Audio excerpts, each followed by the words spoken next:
की बेटी कमलेश्वरी की हल्दी की रस्म चल रही थी। कमलेश्वरी अपने माता पिता की इकलौती बेटी थी। बहुत लाड प्यार से पाला था उसे मुखिया ने।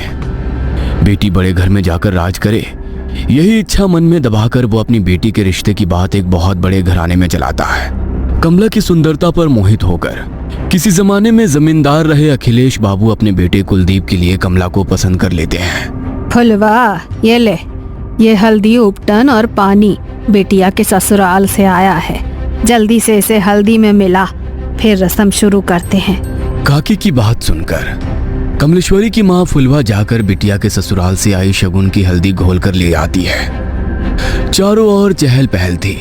ढोलक की थाप पर औरतें मंगल गीत गा रही थी। जैसे ही हल्दी की रस्म शुरू होती है, कमलेश्वरी जोर जोर से चीखने लगती है।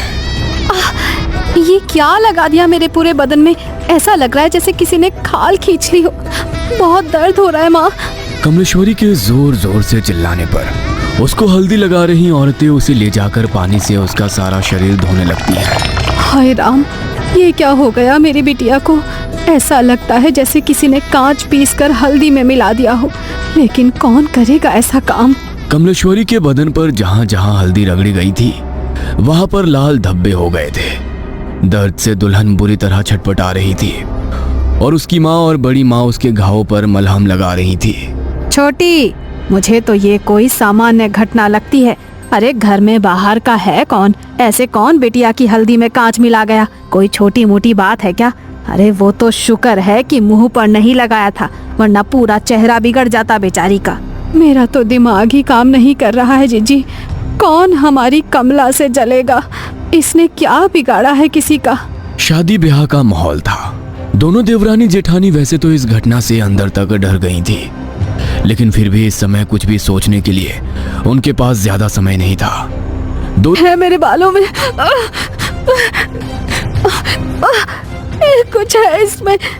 बेटी के इतना कहते ही उसकी माँ और बड़ी माँ तेजी से उसके बालों को खोलकर कुछ देखने लगती हैं। तभी बालों का एक बहुत बड़ा सा गुच्छा जमीन पर गिरता है, जिसे देखकर फुलवा की चीख निकल जाती है। बड़ी माँ कमला के बालों को देखती है तो पाती है कि सर के एक हिस्से के बाल पूरी तरह से गायब हो गए हैं और वहां पर एक गोल घेरा जैसा बन गया है।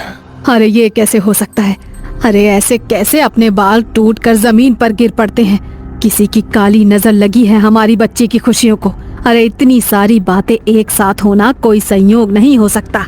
कमला अभी भी घबराकर अपनी माँ के गले लगी हुई थी और जोर जोर से रो रही थी। फुलवा, बिटिया को ले जाओ और जाकर इसका हुलिया ठीक करो और फिर से जयमाल के लिए लेकर आओ।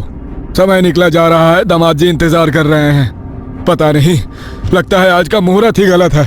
आप बिल्कुल भी फिक्र मत करिए बहन जी। कमला अब सिर्फ आपकी जिम्मेदारी नहीं है, वो हमारे घर की बहू भी है। मैं समझ सकती हूँ कि उसके ऊपर इस घटना का कितना बुरा प्रभाव पड़ा है। हमसे जो संभव हो सकेगा हम वो सब करेंगे, लेकिन फिलहाल मुहूर्त निकला जा रहा है। शुभ मुहूर्त पर शुभ